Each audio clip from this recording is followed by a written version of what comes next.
Sa pangalan po ng dakilang Panginoong Jesucristo, sa pangalan namin po sa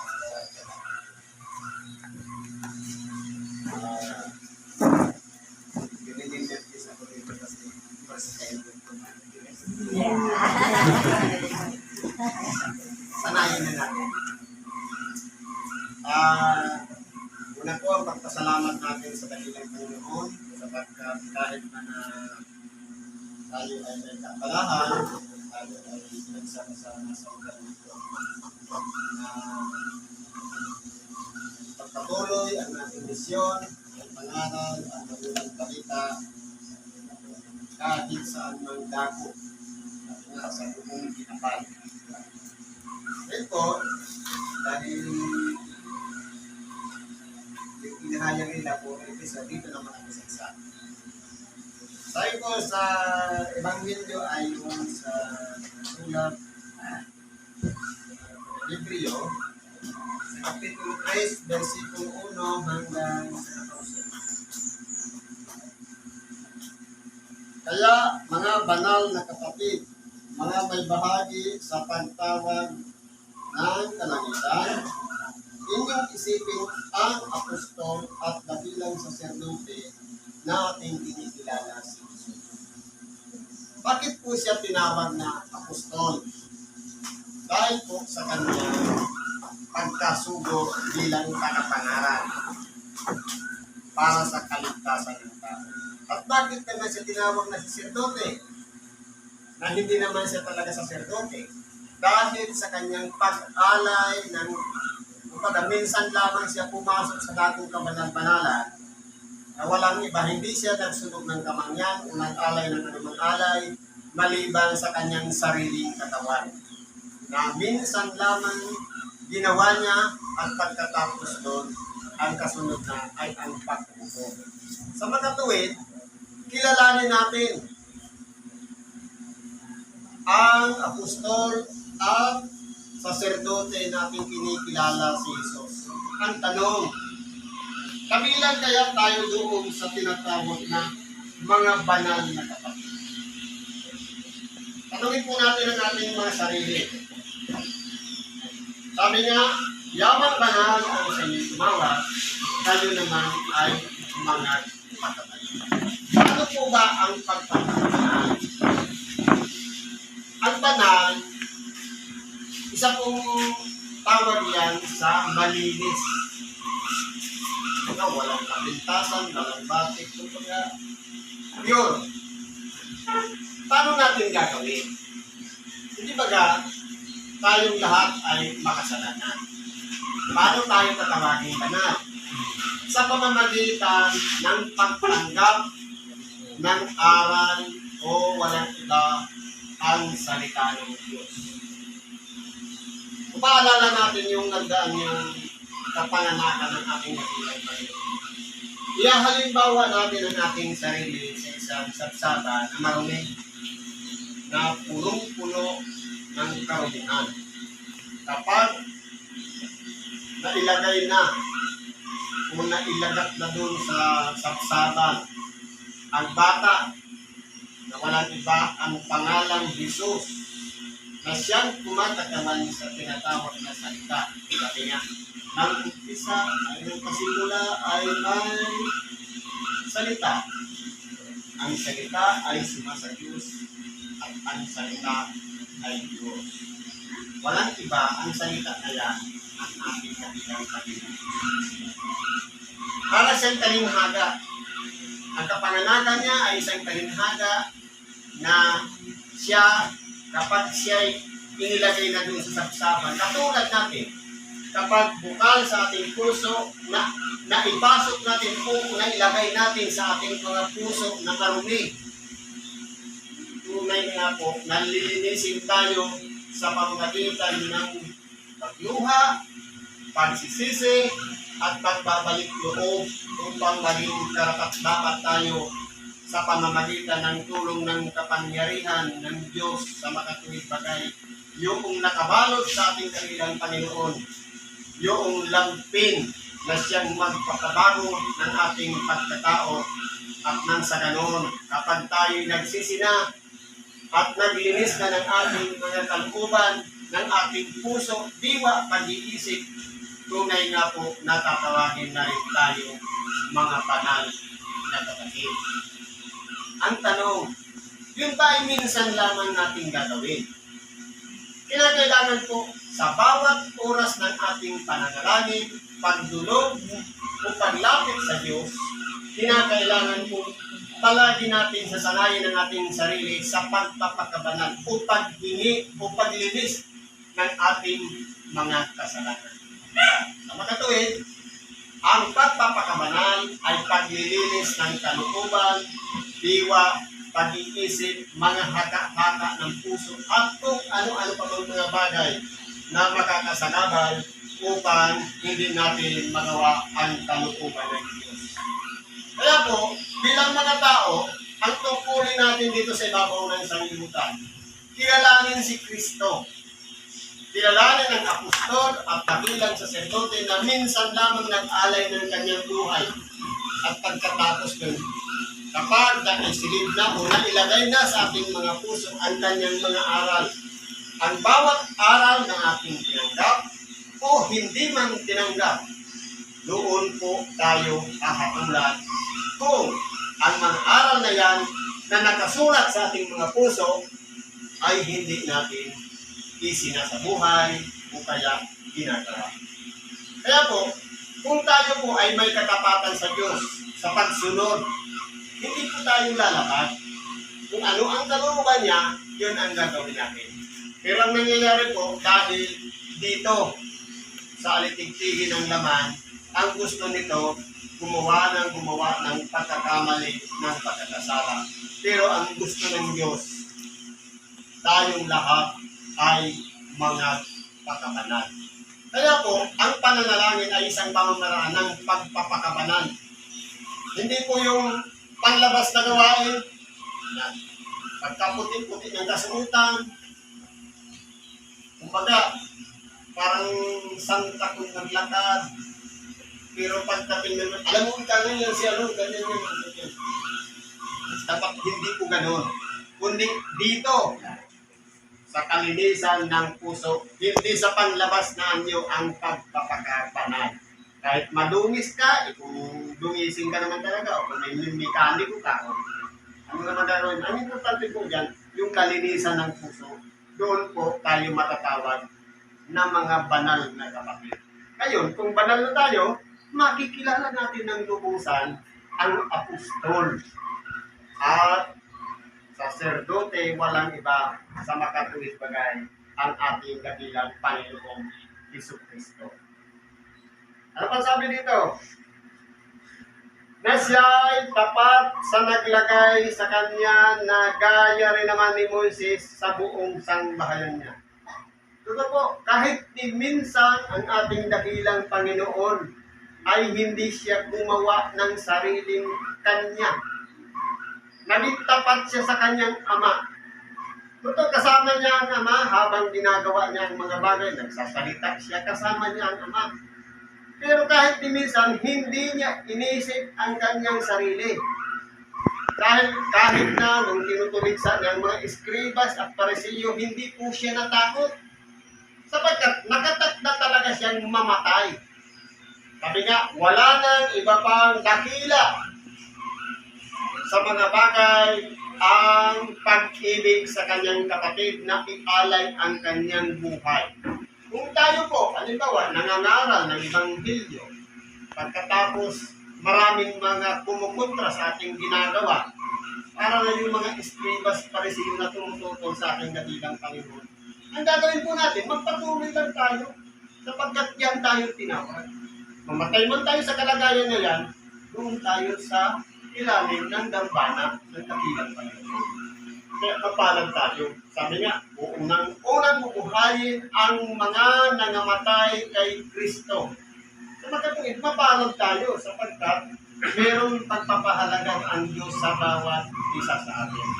Kaya po, nating dakilang Panginoon, sa kabila ng kanyang katalinuhan, ng karunungan na nasa kanya, hindi niya po iniisip na kaya niya rin magbubuhay ng patay, kaya niya rin na ang mga gawain na katulad ng bulag, nakakita, yung bingi, nakarinig, ang mga pilay, nakakalakad.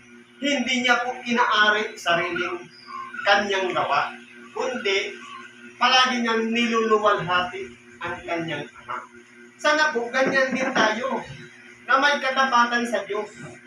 Totoo, halimbawa, sa pamamagitan ng ating mga kamay, may isang tao na tinulungan natin gumaling. Hindi po natin maaaring akuin, kundi palaging naka-forward doon sa nagsuko sa atin sa makatuwid bagay ang Diyos sa pangalan ng dakilang Panginoong Jesucristo. Dapat, kung paano naging halimbawa sa ating dakilang Panginoon na siya'y nagkaroon ng katapatan, ganoon din naman sana tayo sa ating mga ginagawa, naging tapat tayo o maging tapat tayo sa Diyos, sapagkat diyan po matututo tayo at makikilala natin na mayroon pang mas mataas sa kalagayan natin. Walang iba ang Diyos. Sapagkat baka magkamali tayo sa pamamagitan ng kapirasong kapangyarihan na gumaling, baka akuin natin, baka mangyari niyan maging katulad tayo ni Moises na ang sabi, isang beses mo lang hampasin yung bato at lalabas o bubukal ang tubig. Pero bakit naging dakila ang ating dakilang Panginoon? Sapagkat kahit diminsan ng Panginoon, hindi niya po inako ang isang bagay, kundi palaging pinapupurihan niya ang Diyos. Pero po si Moises, nung inako niya, yun po ang naging dahilan, kaya hindi po siya nakapasok doon sa lupang pangako. Kaya ang nakapagpatuloy po ng kanyang misyon, walang iba, si Josue. Nakita namin Josue, yung mga nais ng Diyos na manahin ng mga Israelita, yung lugar ng Kanaan. Ano po sabi dito? Sapagkat siya ay inaring may karapatan lalong kaluwalhatian kaysa kay Moises. Palibasay may lalong karangalan kaysa bahay, yaong nagtayo ng bahay. Kaya kung pag-aaralan po natin, si Moises naging tagapanguna ng mga Israelita. Pero, mas may kapangyarihan yung may-ari ng bahay kisa doon sa trabahador o gumawa lamang ng bahay. Kumbaga doon sa misyon ni Moises, totoo si Moises nangunguna na kung paano saan dadaan ang mga Israelita, pero yung tanglaw sa kanila sa gabi, yung nagiging haliging apoy, at pagka-araw naman siya yung nagiging ulap, walang iba. Doon po ang presensya ng ating dakilang Panginoon nakasakasama na ng mga Israelita noong panahon. Lamang, hindi pa napapanahon ang pagpapakilala niya sapagkat may tamang panahon na kinakailangan makapaghuhula muna ang mga propeta patungkol sa ating dakilang Panginoon bago siya bumaba dito sa ibabaw ng sanglibutan. Kumbaga, may tamang timing. Kaya po, kung pag-aaralan natin, nauna na ang ating dakilang Panginoon kay Moises. Pero ano po nangyari sa panahon ngayon? Yung mga Hudyo naniniwala pa rin doon sa mga kautusan ni Moises. Kaya ano po nangyari? Sa sobra nilang pagtitiwala doon sa mga nakasulat sa mga Hudyo, sulat ng mga Hudyo, nakalimutan nila na dumaan na sa kanila ang Mesiyas. O kaya, hindi nila nakilala ang Mesiyas. Kasi kung nakilala sa nila, dising day ipinako ang Panginoon ng kaluwalhatian sa makatuwid bagay ang ating dakilang Panginoon Jesucristo. Kaya ang ginawa nila, hinatulan nilang mamatay. Kasi kung nakilala sana nila, marahil hindi nila gagawin ang gagawin sa ating dakilang Panginoon. Pero kinakailangan mangyari ang nasulat ayon sa mga hula patungkol sa kanila. At sa katotohanan, si Moises ay tapat sa buong sangbahayan niya gaya ng lingkod na pinagpapatutuo sa mga bagay na sasabihin pagkatapos. Totoo po, nagkaroon naman ng katotohanan o katapatan si Moises sa sangbahayan niya. Sapagkat, nung sinuko siya na kunin yung 10 utos para dalhin sa mga Israelita, ginawa niya. Nung sinuko siya ng ating dakilang Panginoon, nung una, na hanguin ang mga Israelita sa Egypto, ginawa rin niya. Ilang ulit na nagipaglaban siya, bagamat siya'y mahiyain. At ang tagapagsalita niya ay si Aaron, na kapatid ni Miriam at ni Moises. Tunay nga po na nabuo yung kanilang pagsasama na may pagpatuloy yung gawain upang sa ganun ang mga Israelita ay mahango doon sa Egypto.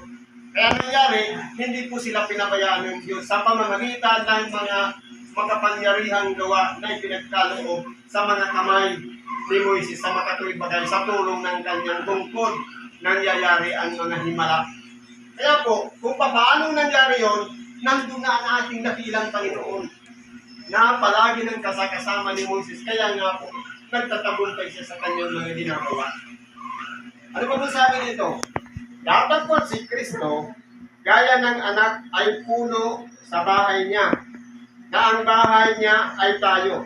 Kung ating ingatang matibay ang ating pagkakatiwala at pagmamapuri sa pag-asa natin hanggang katapusan.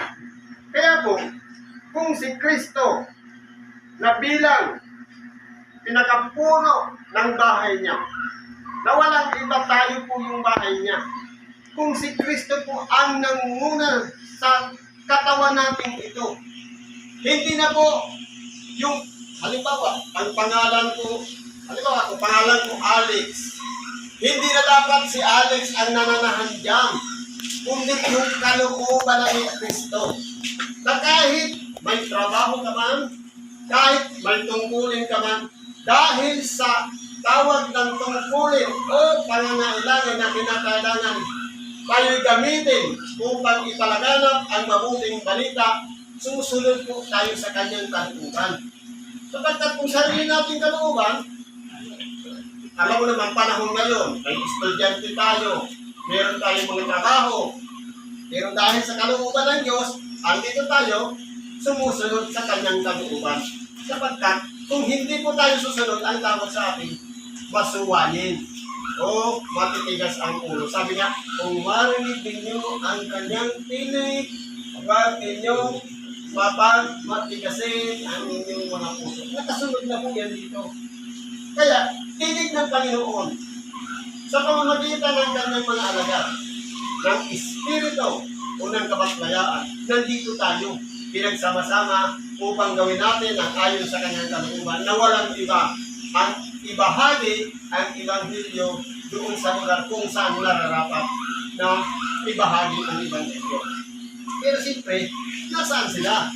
Pero tayo nandito, kasama tayo sa makikinig ng Ebanghelyo.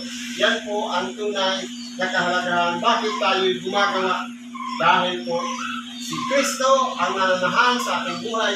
Ginagawa natin ito para sa Kanya at dahil sa Kanya at sa Kanya. Kaya po tayo'y nagiging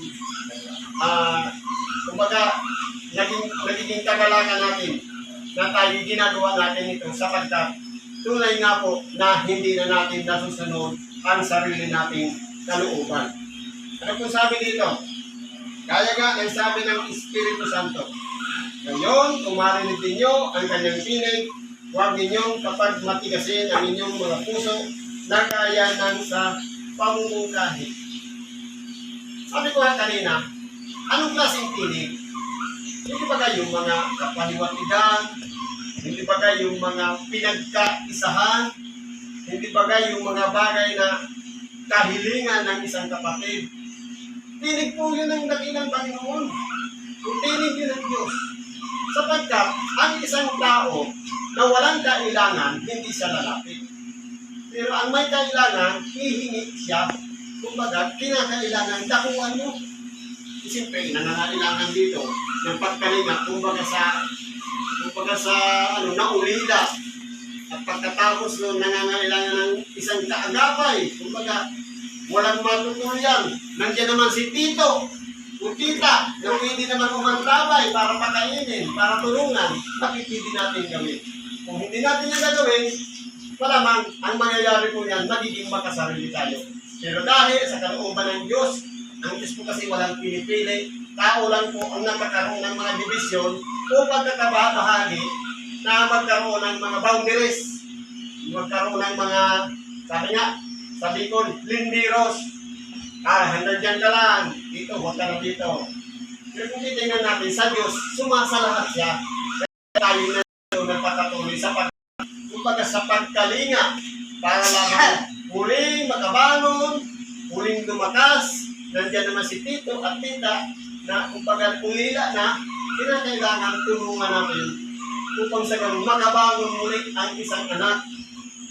Nang sa ganun, kapag siya'y nakabangon na, nakapagpatuloy na muli ng gawain, pagluluwalhati sa Diyos. Kaya po, dahil tayo'y sumunod sa tinig ng ating dakilang Panginoon, hindi po tayo nagmatigas ng ating mga puso. Ginawa natin ito ayon sa kalooban ng Diyos. Pero anong sabi dito? Na doon ako'y tinukso ng iyong mga magulang sa pagsubok sa akin. Nung panahon kasi, nung panahon ni Moises, ang mga tao noon, sadyang matitigas ang ulo. Alalahanin na lang natin, nung si Moises, inutusan ng Diyos na umanhid doon sa bundok ng Sinai, nawala lang siya ng ilang panahon, ang nangyari, yung kanyang kapatid na si Aaron, dahil nakasanayan nila sa Ehipto na magsambal kay Baal, ang ginawa nila, lahat ng mga daladala nilang ginto, pinagsama-sama, niluto, ginawang isang rebulto na sa kanilang pinagluluhuran. Kaya ano po nangyari? Pagbalik ni Moises, nabitbit niya yung dalawang tapyas na bato, inihagis ni Moises yun. Sapagkat kakapirasong panahon lamang siyang nawala, ang tao nagbago na agad. Ganyan din po tayo. Sapagkat nangangalay na yan sa ugat natin. Tayo ay galing dito sa alabok. Sangkap ng sanglibutan ang ipinaggawa sa atin. Kailangan natin ang mga makasanglibutang bagay. Pero pagdating sa spiritual na bagay, pagkaminsan po, nagiging partilanan o porsyon yung pagsunod natin sa kalooban ng Diyos. Pagkaminsan, hindi natin nami-maintain yung pagsunod sa kalooban ng Diyos. Kaya nangyayari po sa atin, balik na naman tayo sa mga makasanlibutan bagay. Kaya po, kung tayo po ay hindi nananatili o nagpapatuloy sa pakikinig ng salita ng Diyos, halimbawa, isang buwan, active, o kaya isang taon active, pagkatapos ng dumaan yung isang buwan, naging inactive, ang mangyayari po niyan, palit na naman sa mga makasanglibutan bagay. Ang mangyayari po, nasa ugat na kasi natin yan. Hindi po natin yan maiaalis. Pero kung tayo po ay consistent, nagpapatuloy sa ating paglilingkod, sabi nga, kilala natin ang Diyos, kilala natin ang si Kristo, siyempre, dahil kung baka sa eskwelahan, kung sa eskwelahan, palagi kang present, kilala ka naman ng teacher. Kilala naman tayo na walang iba ang dakilang nakaturo o guro, ang ating dakilang Panginoong Hesus Kristo. Ang gagawin niya, ipagmamalaki naman tayo. Kita mo ikangayan, si Sis, si Brad, palagi siyang present sa atin. Ano sabi naman ng kalaban doon sa kwento kay Job? Sumukan mo ngayon kung hindi ka niya itakbo. Ngayon, andyan na, sunod-sunod na pagsubok na dumarating sa ating buhay, pagkaminsan, gagamitin yung kapitbahay, yung kaibigan, yung anak, yung magulang, yung asawa, hanggang sa manghina ng manglupaypay. Pero kung tayo'y may katapatan doon sa tumawag sa atin, tunay nga po, na kahit anong unos, kahit anong bagyo ang dumating sa atin, kapag ang ating pananampalataya ay katulad ng isang nagtayo ng bahay, na ang bahay na yan ay itinayo sa ibabaw ng isang bato, sa makatuwid bagay ang pananalig natin kay Kristo, ay hindi po tayo matatalo o magagapi ni luman. Sa makatuwid, kapag nakapundasyon kay Kristo ang ating pananalig, hindi po mangyayari na tayo'y tatalunin Sabi nga kanina, yung mga nagliliyab na sumigi ng kasamaan, meron tayong pandepensa, kalasag, ang pananampalataya niya nakapatong dun sa ibabaw ng bato. Pero kung ang nakalagay po doon sa buhangin dumating lang yung kapirasong pagsunod, parang ayaw ko na. Hindi na ako pupunta dyan sa luluya. Pero kung yan ay nakapatong doon sa ibabaw ng matigas na bagay, sa makatuwid bagay kay Kristo, tunay nga po na magtatagumpay tayo sa lahat ng mga pagsubok na dumarating sa ating mga buhay. Kaya ano po ang ginawa ng Panginoong Diyos sa mga Israelita noon? Dahil dito'y nagalit ako sa lahing ito at aking sinabi, laging sila'y nagkakamali sa kanilang puso. Ganon din tayo. Palagi tayong nagkakamali. Minsan, kapag nakarinig ng Ebanghelyo, marirepress, mabuti na naman yung ugali. Pag tagalit ka, naka-absent ng isang beses, balik na naman sa dating ugali. Sabi nga, B is Dio. Balik sa dating ugali. Pero, kung tayo po ay ginagawa natin ang kalooban ng Diyos, hindi po tayo magkakamali. Sapagkat ang pagkakamali ay sarili nating pasya, sariling haka, at sariling gawa. Pero kung may guidance tayo ng Espiritu Santo sa makatuwid bagay, sa pamamagitan din ng Ebanghelyo, hindi po tayo magkakamali. Magagawa natin yung mga bagay na inilatag na ng ating dakilang Panginoon, yung daan na siyang dapat natin lakaran.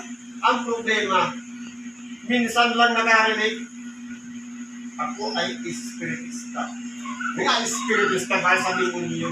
Nakarinig ka mo, pala ko. Pag-aaralan mo, minsan ba pinaratangan ng ating dakilang Panginoon na prinsipe ng demonyo? O kung pinaratangan siya, pararatangan din tayo. Ibig sabihin, yung pinagdaanan ng ating dakilang Panginoon, yun din ang pinagdadaanan natin, hindi tayo napahiwaran. Kaya, kung nangyari yun sa ating dakilang Panginoon, mangyayari din yan sa atin. Sa makatuwid, tayo'y nasa likuran niya lang niya, tama yung nilalakaran natin. Kaya ano po nangyari?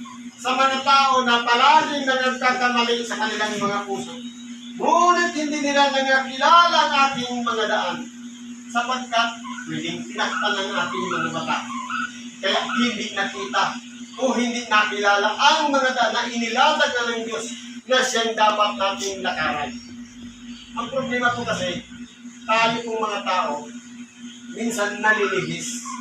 Kumbaga, alam na yung daan, may mga diversion niya. Hindi kang lumito. Halimbawa, ang dadaanan mo, ano putik? Di ka po dadaan sa hindi. Kung pansinin natin kung di ba pag naglalakad tayo sa daan, hindi, huwag kang dumadaan, maputik. Di ba, lilihis tayo? Doon tayo sa madamo. Sanay tayo dyan. Sa totoong buhay, sanay din tayo dyan. Kapag nandiyan na yung pagsubok, umaatras tayo dyan. Sa kanan muna ako babalik sa luluya. Pero kung tayo po'y nagpapatuloy, hindi po tayo maliligaw na dahil pagdating doon sa dulo, baka pahiwalay na yung hindi napapunta doon sa tamang daan na sa dapat natin lagaran. Kaya po, anong importante dyan? Itong paa na ginagamit natin, lagyan natin ng sinasabi kanina, sandalyas, sapatos. Sabi kanina ni Brad. Ano pa sabi dito? Ano ba't aking isinumpa sa aking gawin? Hindi sila magsisipasok sa aking kapahingahan. Kaya po, palagi pong nanghihina, napapagod ang mga tao na pabago-bago ang isip. Ang mga tao na sadyang matitigas ang ulo. Ang mga tao na hindi sumusunod ayon sa kalooban ng Diyos. Kaya po, ang problema, hindi matapos-tapos. Ang mga pagsubok, hindi matapos-tapos dahil yung mga daan na sa dapat nating lakaran ay hindi natin nakikita yung tamang daan. Kaya ang nangyayari po sa atin, napapahamak tayo dahil nagsisipaghanap tayo ng sarili-sarili nating mga daan na kumbaga ang gusto natin komportable tayo. Pero kung nakatakda, nalalakaran mo talaga mabuti, abay lakaran mo na yan sapagkat yan yung tunay na daan na ipinagkaloob ng Diyos para sa atin, para masumpungan natin yung kapahingahan doon sa unahan na madadaanan natin. Kaya paano ba sabi dito? Magsipag-ingat kayo, mga kapatid. Saan po? Baka sakaling mayroon sa kanino man sa inyo na isang pusong masama na walang pananampalataya na naghihiwalay sa inyo sa Diyos na buhay. Dito po tayo mag-ingat. Dapat po, yung ikilalanin natin yung mga kauri natin. Yung mga tao na mayroon din kaparihas ng pananampalataya mayroon tayo. Sapagkat baka mamaya, mayroon pala doon na nagkukunwari na mayroon siyang pananampalataya. Pero hindi naman nakikita sa kanyang mga gawa ang pananampalataya. Na yun ay pakitang tao lamang, pero pagtalikod, traidor naman. Hindi naman umaayon sa kalooban ng Diyos ang mga gawa.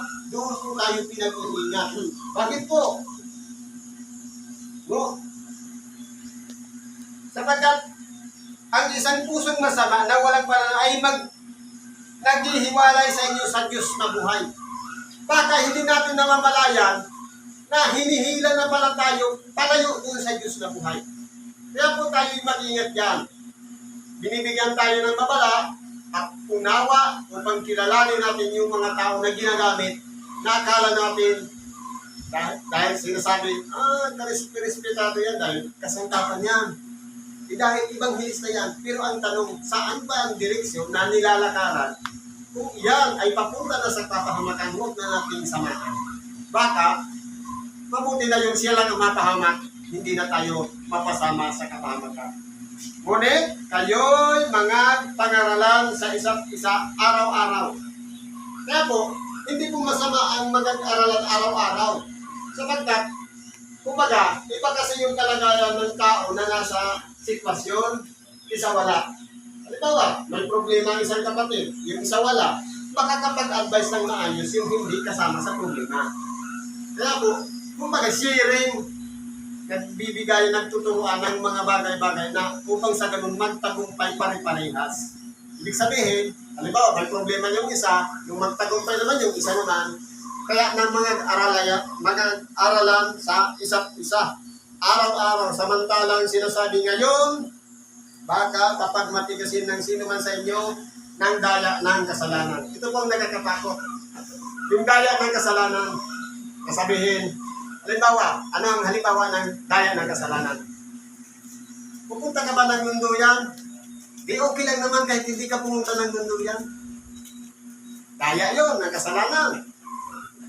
Pwede ka naman sabi na, pwede ka naman hindi makinig ng Ebanghelyo, pagkat makinig ng kibrad. Wala naman yan, hindi naman yan totoo yung mga sinasabi niyan, yung mga pandaraya na yun. Ang pinagbibigay natin ng kahalagahan dito, hindi yung pagbumukha ng nagsasalita. Hindi yung tao o pagkatao ng nagsasalita, kundi yung laman ng mensahe.